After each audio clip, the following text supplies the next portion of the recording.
জিয়ার স্মরণে আয়োজন করা হয়েছে নাগরিক শোক সভা। বেলা 2:30টায় জাতীয় সংসদ ভবনের দক্ষিণ প্লাজায় এ শোক সভা শুরু হওয়ার কথা রয়েছে। এতে উপস্থিত থাকবেন দেশের বিশিষ্ট নাগরিকরা। এ বিষয়ে বিস্তারিত জানাতে সংসদ ভবন এলাকা থেকে আমাদের সঙ্গে যুক্ত আছেন সহকর্মী শাহাদাত অভ্র। চলে যাচ্ছি অভ্রর কাছে। অভ্র, নাগরিক শোক সভায় বিশিষ্টজনদের মধ্যে এখন পর্যন্ত কারা কারা এসে উপস্থিত হয়েছেন এবং আর কার কার উপস্থিত থাকার কথা রয়েছে, বিস্তারিত জানাবেন আমাদের।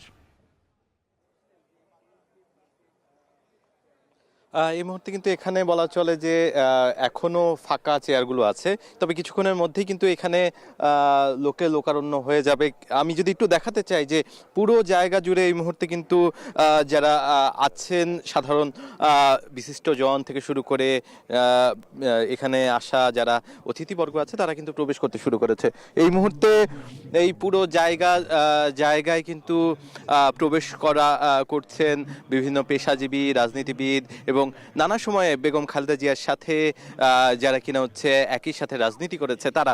এবং তার পাশাপাশি আজকের এই অনুষ্ঠানে কিন্তু উপস্থিত হবার কথা রয়েছে বেগম খালেদা জিয়ার যারা কিনা কাছের বা পরিবারের সাথে অনেক দীর্ঘ সময়ের সম্পর্ক ছিল তারা। তার পাশাপাশি উপস্থিত থাকার কথা রয়েছে পরিবারের সদস্যরা, বিশেষ করে বেগম খালেদা জিয়ার পুত্রবধূ আসার কথা রয়েছে এখানে।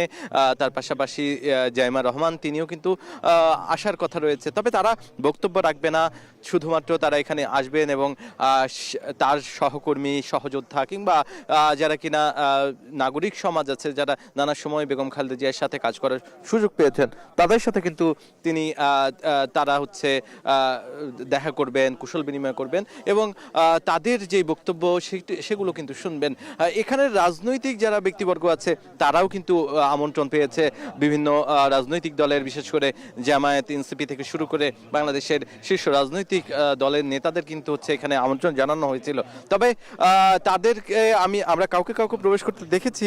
এখনো হাতে যেহেতু সময় আছে, আরো কিছুটা সময়, বেলা 2:30টা নাগাদ কিন্তু এই সংসদের দক্ষিণ প্লাজায় অনুষ্ঠিত হবে নাগরিক শোক সভা। সেখানে কিন্তু অংশগ্রহণ করতে তাদের যেই আসার পথ সেটি কিন্তু খুলে দেওয়া হয়েছে। কিছুক্ষণের মধ্যেই তারা এসে পৌঁছাবেন। তবে সবকিছু মিলিয়ে তারা আসলে হয়তো পারবো যে তাদের পক্ষ থেকে কেউ বক্তব্য রাখবে কিনা। তবে এখন পর্যন্ত আমরা যতখানি জানি তন্ময়, যে এখানে যারা এসেছেন নাগরিক সমাজ তারা শুধুমাত্র এখানে বক্তব্য রাখবেন এই দীর্ঘ কর্মজীবন, 39 বছরের যেই বেগম খালেদা জিয়ার কর্মজীবন আছে সেটি নিয়ে আলোচনা করবেন এবং আপোষহীনতার সাথে যারা যুক্ত ছিলেন তাদের যে আলোচনা, তাদের যে স্মৃতি চারণ করতে কিন্তু তারা এখানে বক্তব্য রাখবেন। এছাড়া অন্য কোনো রাজনৈতিক ব্যক্তিবর্গ কিংবা পরিবারের সদস্য কেউ কিন্তু বক্তব্য রাখবে না। এই ছিল আমার কাছে এখান থেকে সর্বশেষ। তন্ময়।